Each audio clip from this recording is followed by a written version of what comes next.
నమస్తే. Welcome to Andhra Prabha. నేను తేజస్వి. విపక్షాల నుంచి గత 24 సంవత్సరాలుగా తనపై వస్తున్న దుర్భాషలను వింటూనే ఉన్నానని, చివరకు ఆ గాలి మాటలను పట్టించుకోవడం లేదని ప్రధాని నరేంద్ర మోదీ అన్నారు.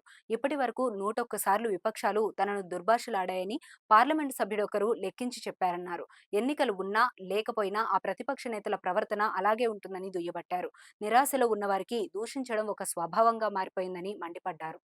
చివరి దశ పోలింగ్ ముందు మీడియాతో మాట్లాడుతూ తమను అణచివేసేందుకు కేంద్ర దర్యాప్తు సంస్థలను దుర్వినియోగం చేస్తోందంటూ వస్తున్న విమర్శలపై స్పందిస్తూ అందుకు నిదర్శనం ఏంటని చెత్తను విసిరే వ్యక్తిని అడగండి.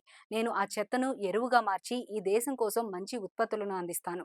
10 ఏళ్ల పాటు మన్మోహన్ సింగ్ ప్రధానిగా ఉన్న సమయంలో కేవలం 34 లక్షలనే స్వాధీనం చేసుకున్నారు. కానీ గత 10 ఏళ్ల కాలంలో 2,200 కోట్ల రూపాయలను ఈడీ సీజ్ చేసింది. దేశానికి అన్ని కోట్ల రూపాయలను వెనక్కి తెచ్చిన వ్యక్తిని గౌరవించాలి, నిందించకూడదు.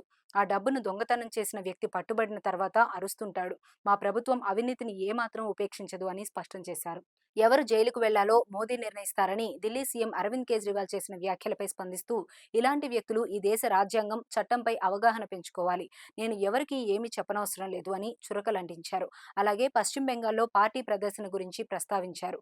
బెంగాల్లో తృణమూల్ కాంగ్రెస్ అస్తిత్వం కోసం పోరాడుతోంది. ఈసారి మేము అక్కడ మంచి పనితీరు ప్రదర్శిస్తాం. అక్కడ హత్యలు, దాడులు సర్వసాధారణంగా మారాయి. ఎన్నికల ముందు భాజపా కార్యకర్తలను జైళ్లలో బంధిస్తున్నారు. ఇన్ని ఆకృత్యాల మధ్య ప్రజలు ధైర్యంగా బయటకు వచ్చి ఓటేస్తున్నారని అన్నారు.